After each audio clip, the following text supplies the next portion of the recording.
महेश नाम का एक बिल्डर हुआ करता था। एक बार की बात थी, महेश जो था वो एक बिल्डिंग बनाना चाहता था।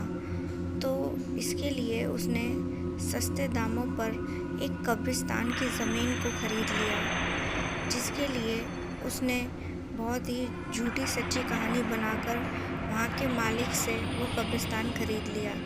अब सारी जो कब्रें थी वहाँ से हटा दी गई और वहाँ पर एक बड़ा ही खूबसूरत सी बिल्डिंग बनी, जो कि एक बड़ा ही शानदार होटल के रूप में सामने आई।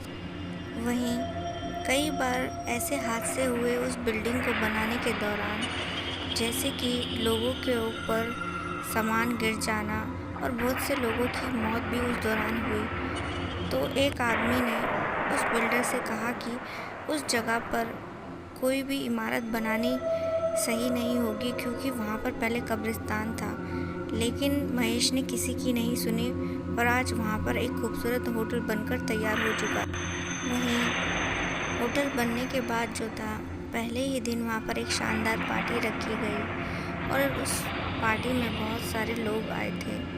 वहीं जब महेश जो था देर रात पार्टी ख़त्म होने के बाद आराम से अपने कमरे में उसी होटल में बैठा हुआ था, तो अचानक से ही उसके दरवाज़े पर किसी ने खटखटाया। तो जब उसने दरवाज़ा खोला तो वहाँ पर कोई भी नहीं था। उसे ये चीज़ अजीब लगी। वो कॉरिडोर में आगे की ओर गया तो उसने एक आदमी को वहाँ से जाते हुए देखा। महेश उसके पीछे चल दिया।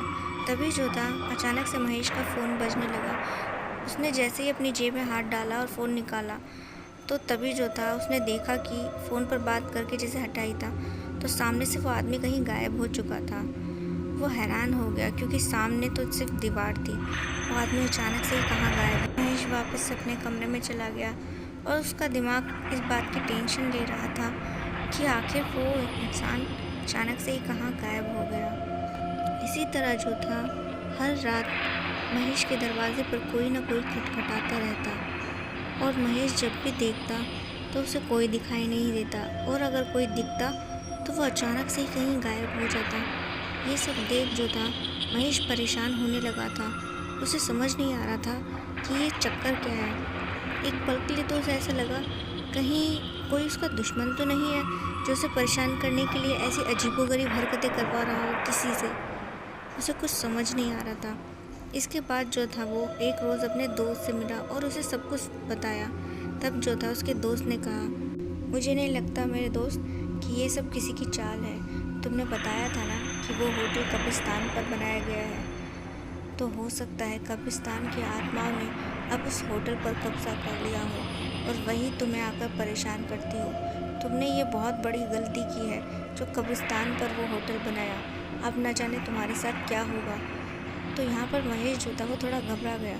उसने अपने दोस्त से कहा, यार जो हुआ सो हुआ, मानता हूँ कि मुझसे गलती हुई है, लेकिन इस गलती को सुधारने का कोई तो तरीका होगा। तभी उसके दोस्त को याद आया कि उसके याद में एक बाबा जी हैं जो इस तरीके की मुसीबतों से लोगों को छुटकारा दिलाते हैं। तो उसके दोस्त ने उसको उन बाबा जी के बारे में बता दिया। महेश और उसका दोस्त जो था उन बाबा जी से देर रात मिलने पहुँचे। तो बाबा जी ने कहा, तुम लोग चिंता मत करो, मैं उन बुरी आत्माओं को उस होटल से बाहर निकाल फेंकूंगा। तुम बिल्कुल भी घबराओ नहीं।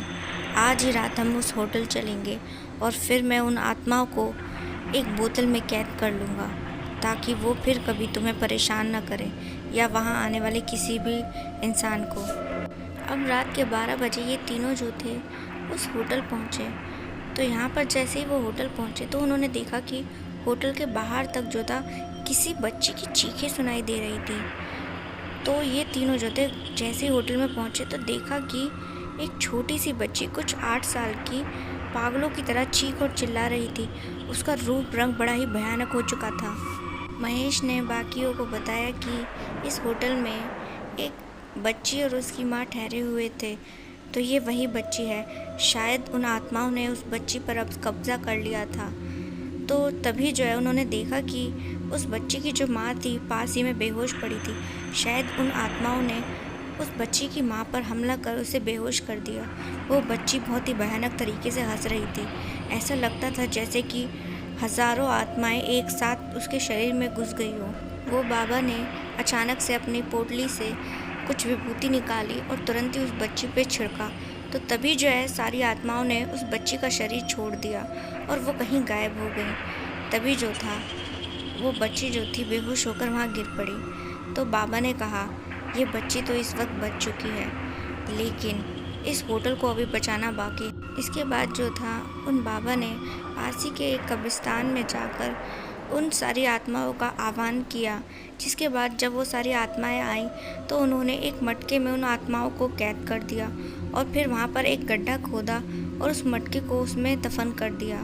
और इस तरह जो था महेश का जो होटल था अब पूरी तरीके से उन आत्माओं से मुक्त हो चुका था।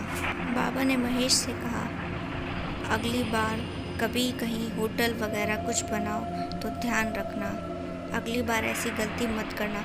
महेश ने भी हामी भरते हुए कहा, ठीक है बाबा।